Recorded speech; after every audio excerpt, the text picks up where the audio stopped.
When my daughter-in-law told me to leave the house, I did not cry. I did not raise my voice. I did not ask her why, and I did not ask my son to stop her.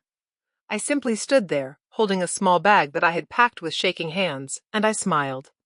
It was not a smile of strength, and it was not a smile of pride. It was the kind of smile that comes when a person is too tired to fight, too tired to explain, and too tired to prove their worth to people who have already decided they no longer need them. That smile confused her. I could see it in her eyes. She had prepared herself for tears, for pleading, for anger. She had prepared words to defend herself, reasons to justify what she was doing, but my smile took all of that away. It left her standing there, unsure, uncomfortable, as if she had expected a storm and instead found only silence. My son looked just as surprised. He glanced at me quickly, then looked away, as though my calm was more frightening to him than my pain would have been. They were waiting for me to break. They were waiting for the kind of reaction that would make them feel powerful, or at least justified. They expected me to cry and remind him of everything I had done for him. Every night I stayed awake when he was sick. Every meal I skipped so he could eat better. Every prayer I whispered with his name in it. But I did none of that. I stood there quietly, my fingers wrapped tightly around the handle of my bag, and I smiled like someone who had already cried all the tears she had inside her many years ago. Inside me, something went silent at that moment. It was not loud, and it did not come with drama. There was no sudden pain that made me gasp or fall. It was quieter than that, deeper than that. It felt like a door closing slowly, carefully, so it would not make a sound. A door that, once closed, could never be opened again in the same way. Something inside my heart understood that this moment was not just about leaving a house. It was about leaving a place in someone's life that I would never fully return to. I remember the room clearly. The walls that had once echoed with my son's laughter now felt cold and distant. The floor beneath my feet felt unfamiliar, as if it no longer recognized me. I remember how my daughter-in-law stood straight, her face calm, her voice steady, as if she were asking me to move a piece of furniture instead of asking a mother to walk out of her child's life. And I remember my son. I remember him more clearly than anything else.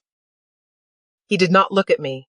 He stood beside his wife, close enough that their shoulders almost touched, yet far enough from me that I felt like a stranger. His shoulders were stiff, his hands tightly locked together, the way they used to be when he was nervous as a child. But this time, I was not there to comfort him. This time, I was the problem he was trying to avoid. He did not say my name. He did not call me Amy, the word he had used all his life, the word that once held warmth, safety, and love. He said nothing at all. That silence hurt more than any insult could have. Words can be argued with. Words can be forgiven or forgotten. But silence has a way of cutting deeper, because it says everything without saying anything at all. In his silence, I heard his choice. I heard his decision. I heard the truth that he was too afraid, or too unwilling, to speak out loud. He just stood there, and in that moment, I realized that the child I had raised with so much love was now a man who had chosen peace with his wife over loyalty to his mother. In that moment, something became painfully clear to me, something that took me years to fully accept. I was no longer needed, not as a mother whose advice mattered, not as family whose presence brought comfort, not even as a memory they wanted to keep close. I had become an inconvenience, a reminder of a past they wanted to move beyond. I had become someone whose absence felt easier than whose presence. I turned toward the door without saying another word. My feet moved slowly, as if they were carrying not just my body, but the weight of an entire lifetime. Every step felt heavier than the last. It felt like my heart was dragging behind me, reluctant to leave, even though my mind knew there was nothing left for me there. I did not look back, because I was afraid of what I might see. I was afraid I would see relief on their faces, or worse, indifference. As I walked out of that house, memories followed me like shadows. They came quietly, one after another, filling the space around me. I remembered sleepless nights spent sitting beside my son's bed, pressing a cool cloth to his forehead when he had a fever. I remembered the small sacrifices that no one ever noticed, the times I pretended I was not hungry, the times I wore old clothes so he could have new ones. I remembered the quiet prayers I whispered every night, asking God to protect him, to guide him, to give him a better life than the one I had known. I remembered loving him without counting, without expecting anything in return. I remembered believing that love like that would last forever, that it would protect me in my old age, that it would give me a place to rest when I was tired. As I stepped outside, the air felt different. It felt colder, even though the day was warm.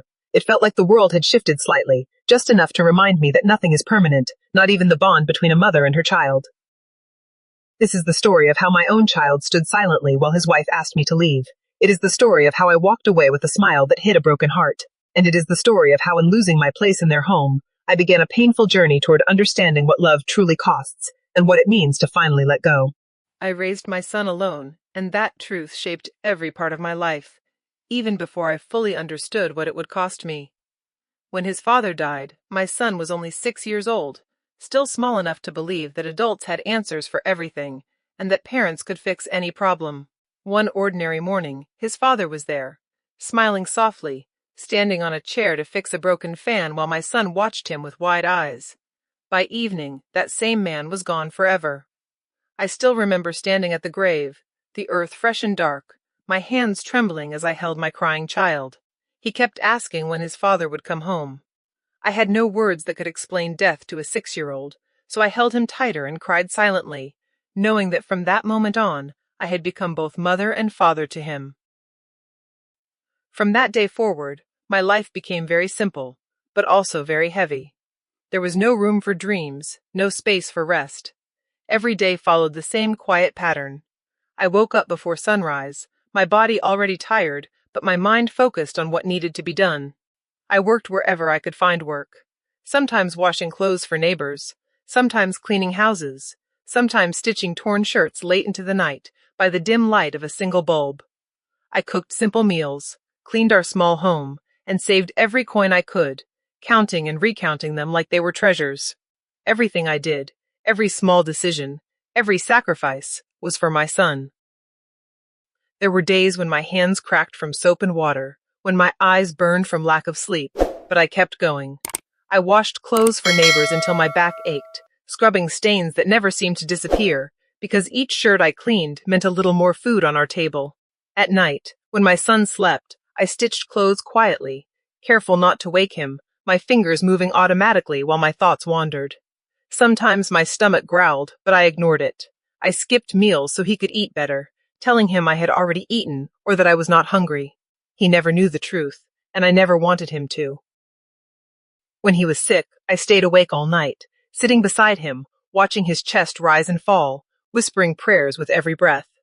When he was afraid, whether it was of the dark or of failing at school, I held him close and told him everything would be okay, even when I was not sure myself. When he failed, when he came home with his head down and his eyes full of disappointment, I lifted him up with words of encouragement, reminding him that failure was not the end, that he was stronger than he thought.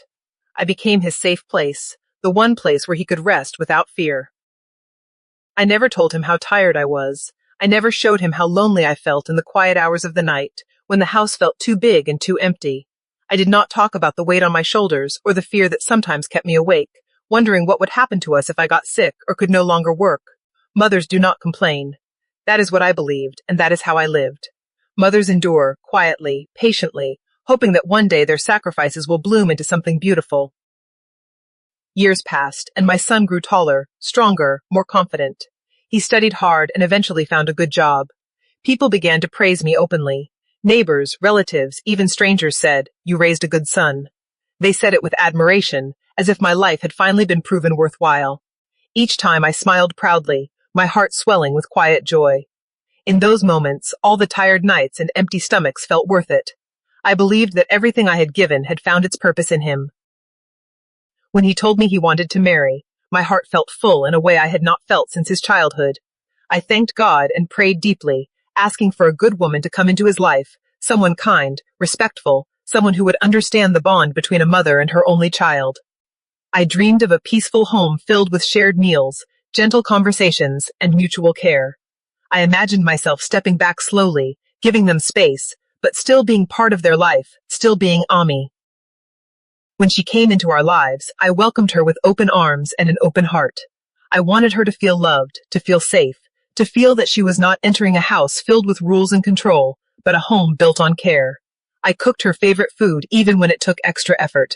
I gave her my room so she could feel comfortable, telling myself that I could adjust anywhere. I called her my daughter, not just with words, but with intention, believing that love could create a bond stronger than blood.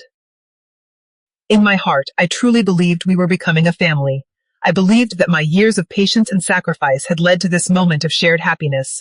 I believed that love, once given honestly, always returns in some form. I believed that a mother who gives everything will never be left with nothing. I was wrong. At first, the changes were so small that I almost convinced myself they were nothing. I told myself that every new marriage takes time, that every new relationship needs adjustment, and that patience would smooth out the rough edges. I did not want to see trouble where there might be none, so I looked away, choosing hope over honesty. But even small changes, when they happen slowly and without kindness, can begin to hurt in ways that are difficult to explain. She stopped eating with me. At first, it was just once in a while. She would say she was tired, or that she had already eaten, or that she wanted to eat later with my son. I smiled and nodded, pretending it did not matter, but each time I sat alone at the table, the silence felt heavier. Food has a way of bringing people together, and eating alone in a house full of people made me feel like I was already being pushed to the side. I remembered the days when I cooked meals for my son and watched him eat with joy, and I wondered how a house could feel so empty even when it was full. She began to correct the way I cooked, not harshly, but often. She would stand beside me in the kitchen and suggest more salt, less oil, a different spice. Her tone was polite, but there was something in her voice that made me feel small, as if everything I had done for years was suddenly wrong.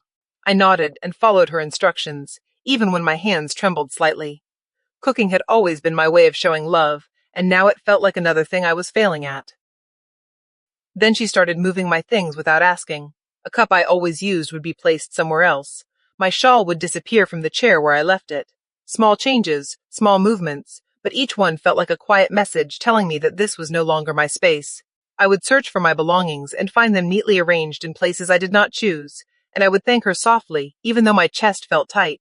I did not want to cause trouble. I did not want to seem difficult. When I spoke, she listened politely, or at least she pretended to. She would nod, smile faintly, and say yes, but her eyes would wander, her attention already elsewhere. I could tell she was not really hearing me. My words floated in the air and disappeared before they could settle anywhere. Conversations that once felt natural now felt forced, like I was intruding simply by opening my mouth. My son changed too, though I did not want to admit it at first. He stopped sitting with me in the evenings the way he used to. Before his marriage, we would sit together after dinner, talking about his day, about small things, about nothing at all. Now he spent his evenings in the bedroom or on his phone, laughing softly at messages I could not see. When I tried to speak to him, our conversations became short, rushed, as if he was always in a hurry to be somewhere else. His phone seemed to matter more than my words, and each time he looked down at the screen instead of at me, I felt a small sting in my heart. Sometimes I felt invisible, like a piece of furniture that had always been there and no longer needed attention. I moved through the house quietly, careful not to disturb anyone. I learned to listen more than I spoke, to observe more than I asked. I told myself that this was part of growing older, that children naturally move on, that mothers must learn to step back. But deep inside, I felt something slipping away, something precious that I could not name. One evening, as I passed by the bedroom, I heard my daughter-in-law's voice. She was whispering, thinking no one else could hear. I stopped without meaning to, my feet suddenly heavy. "She interferes too much," she said. "She makes me uncomfortable." Her words were calm, almost casual, but they cut through me like a sharp blade. I stood there, frozen, my hand resting against the wall to steady myself. I wanted to walk away, to pretend I had heard nothing, but my body would not move. In that moment, everything became painfully clear. All the small changes, all the quiet shifts suddenly made sense. I was not imagining things. I was not being too sensitive. I was unwanted. That night, I did not sleep. I lay awake, staring into the darkness, replaying her words over and over in my mind. I wondered what I had done wrong, how my presence had become a problem, how a mother's care could be mistaken for interference. From that day on, I began to shrink myself even more. I stayed quiet. I tried to stay out of the way. I cleaned more, as if usefulness could buy me acceptance.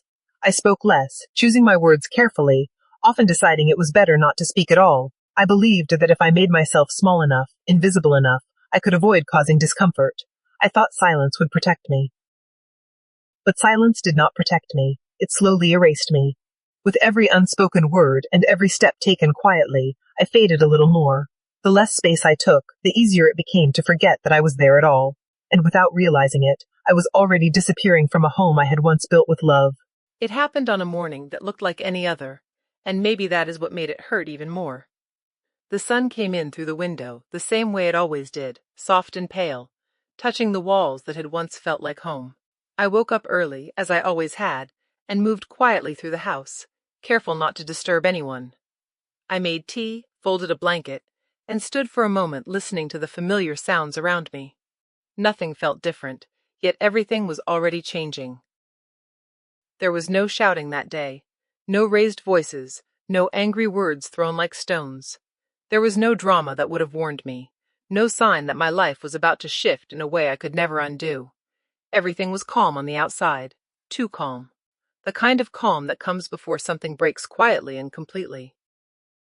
My daughter-in-law stood in front of me, her face steady, her posture straight. She did not look angry. She did not look emotional. She looked decided. That look alone made my chest feel tight.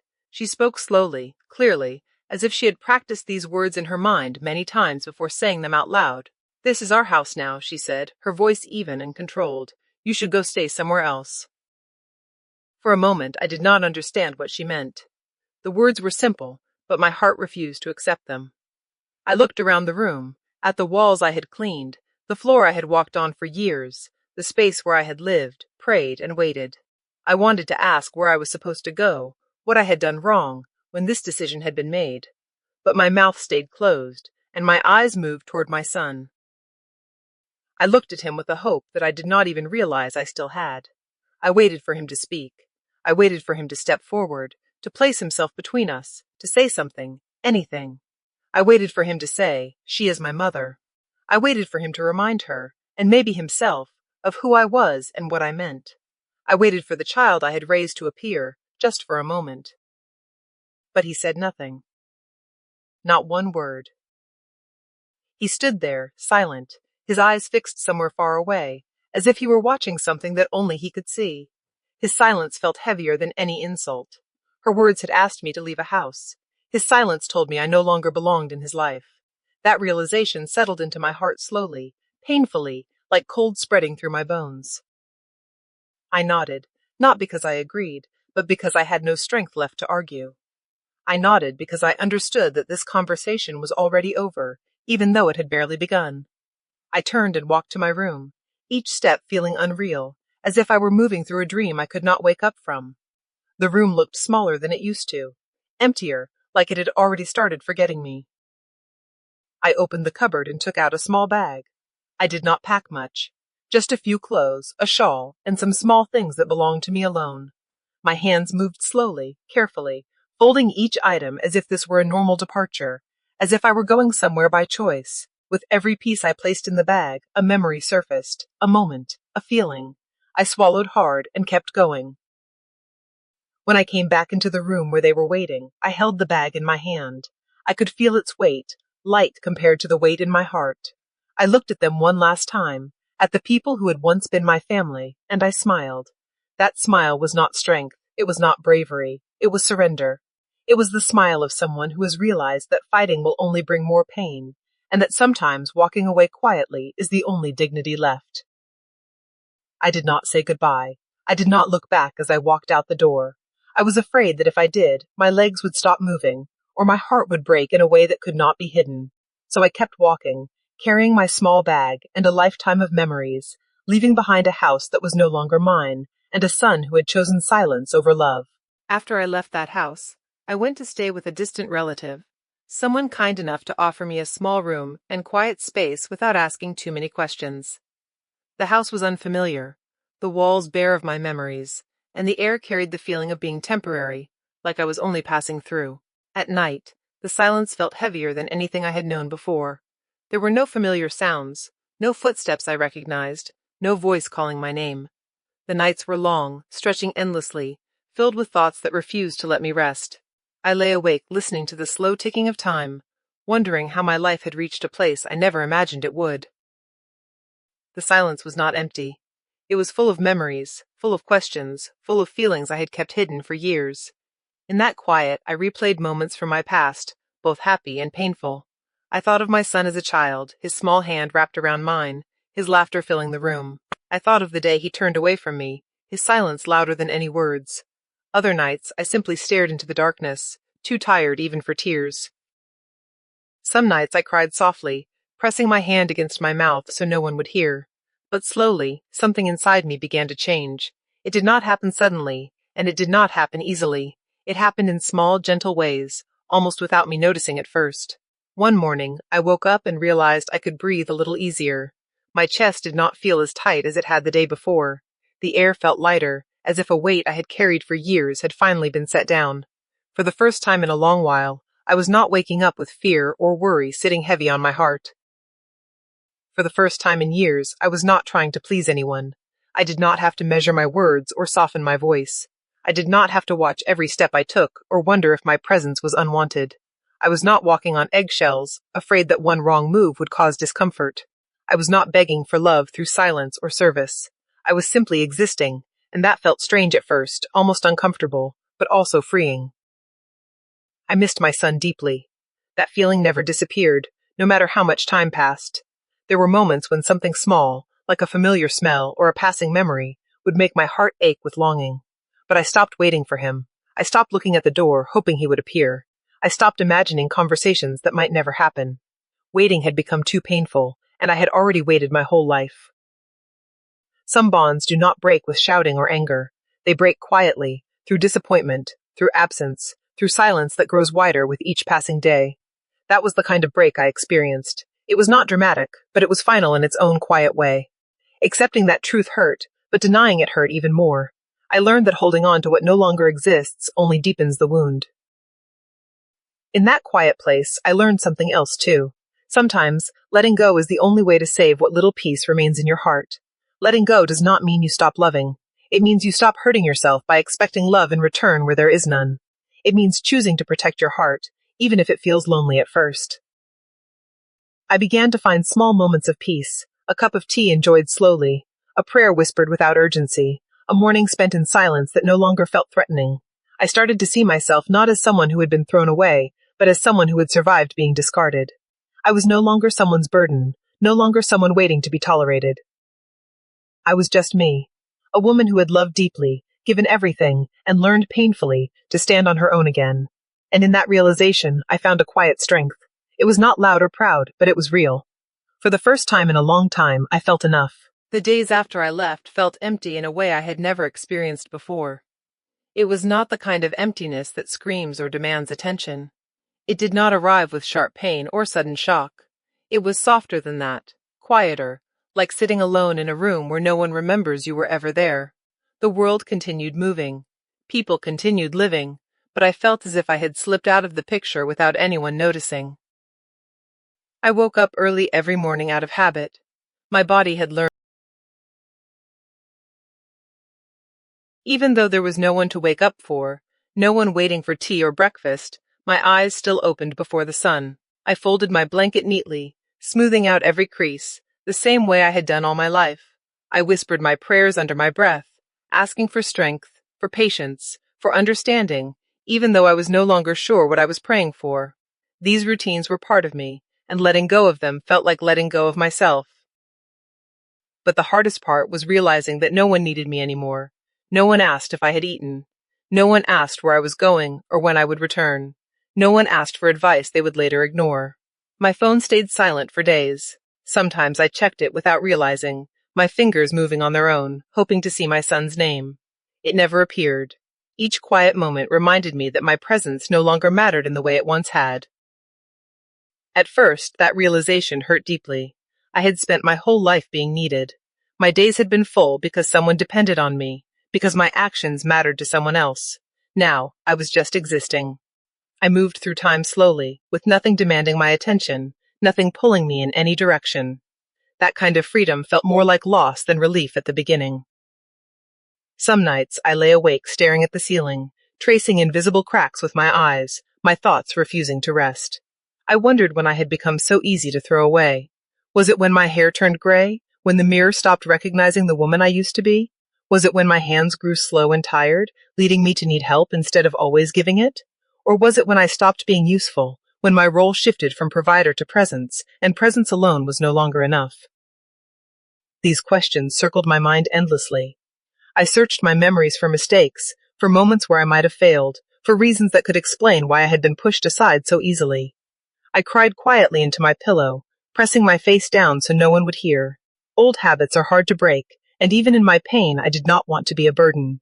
I had learned long ago how to make my suffering invisible.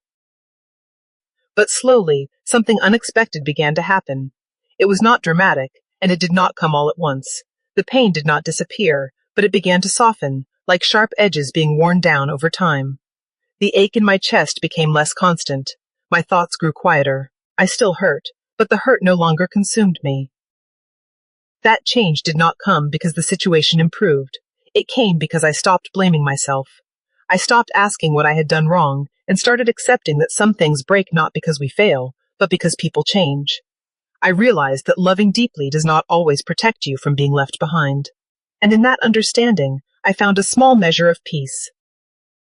Living without being seen taught me something painful, but important. It taught me that my worth was never meant to depend on how much others needed me. I was still here. I was still breathing.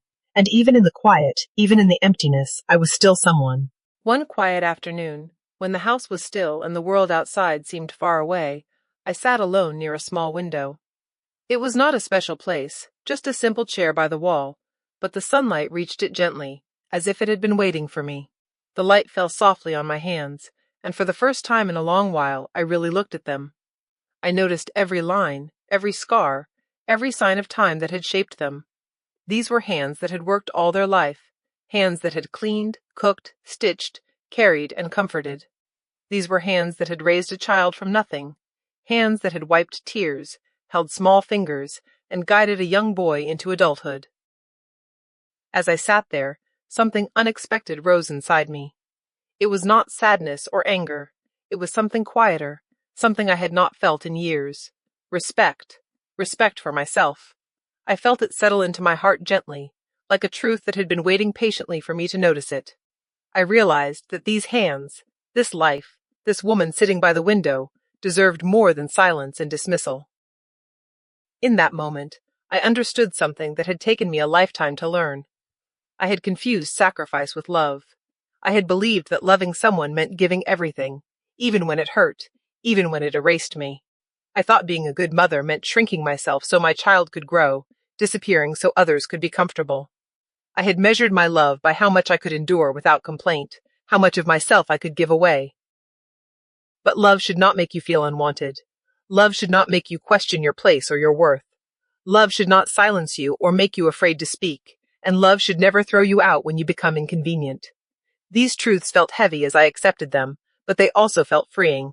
I realized that what I had experienced was not love fading naturally, but love being replaced by comfort and convenience. I had loved my son deeply, with a love that asked for nothing in return. That love was real, and it always would be. But in loving him so completely, I had forgotten to love myself even a little. I had ignored my own needs, my own dignity, my own voice.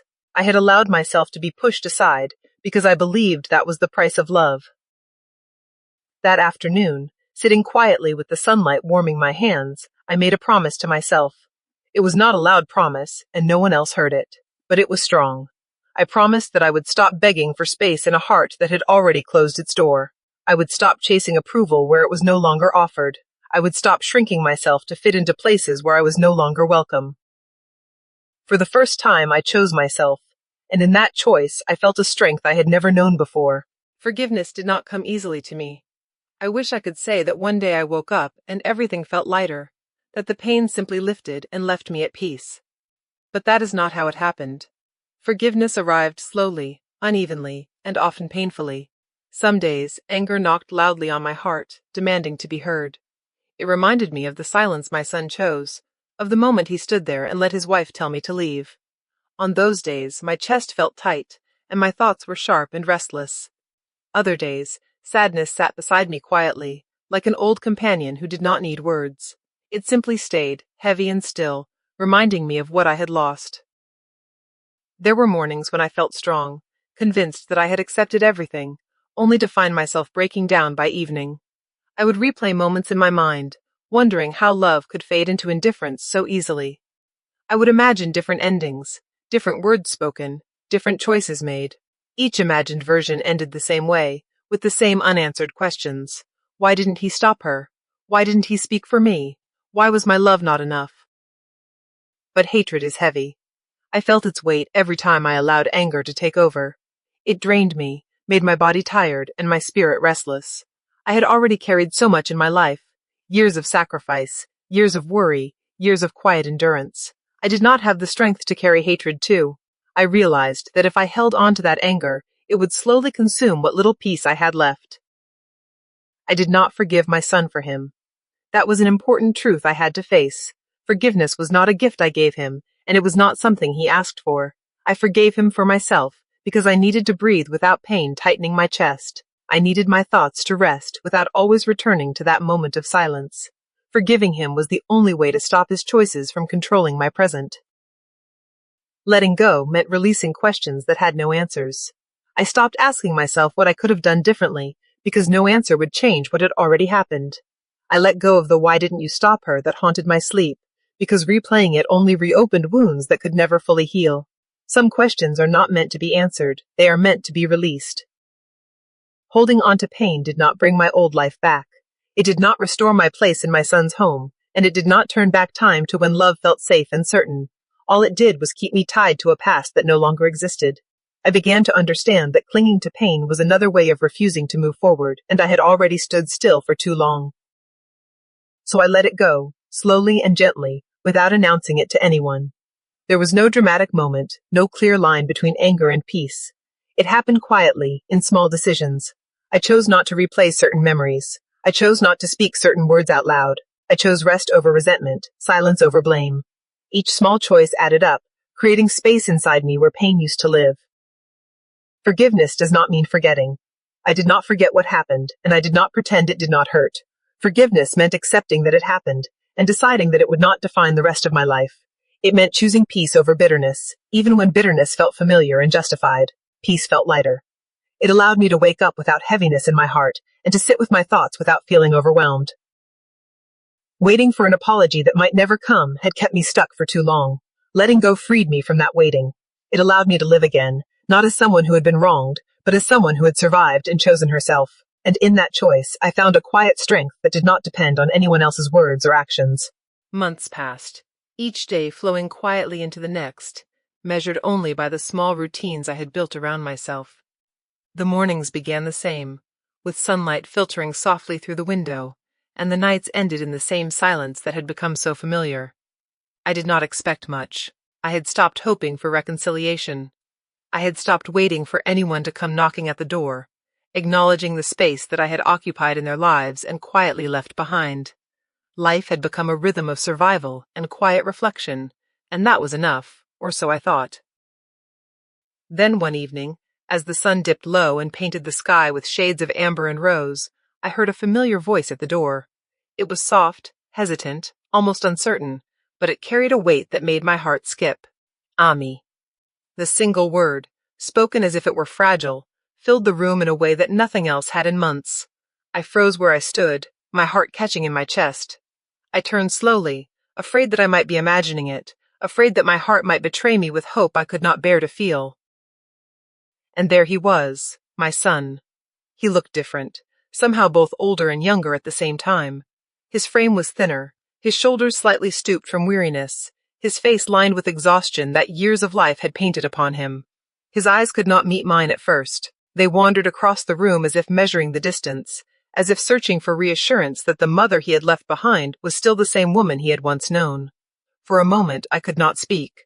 I simply stared at him, taking in every detail, remembering the boy who had clung to me in the night, the young man who had run into my arms after a small triumph, and now, the man who stood before me, hesitant, uncertain, carrying his own burdens. "I didn't know how to come sooner," he said softly, the words faltering, weighted with regret. They were not excuses, nor were they defenses.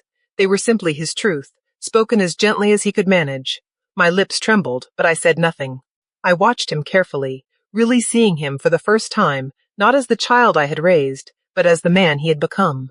Life had sculpted him, shaped him, carved him into someone I barely recognized, and yet he was still my son, unmistakably, irrevocably. He finally looked up at me, and in that gaze, I saw years of regret, shame, and longing. I failed you, he whispered, his voice breaking slightly, as if even the act of speaking it out loud was a weight he had carried alone for far too long. I felt tears rise to my eyes, not from anger, not from the pain I had held tightly within me, but from relief. Relief that he had come, that he had finally seen me, that he was standing there, willing to acknowledge what had been lost, willing to face the consequences of silence and absence. I missed you, he said next, his voice quieter, almost a murmur. It was a simple phrase, but it carried the weight of months of absence, the unspoken apologies, the years of misunderstanding. I nodded slowly, the gesture carrying everything I needed to say. I know, I replied, my voice calm, steady, carrying the weight of understanding and the grace I had fought so hard to find within myself. Some words do not need more. They do not require explanations or defenses. They are enough simply because they are spoken from the heart.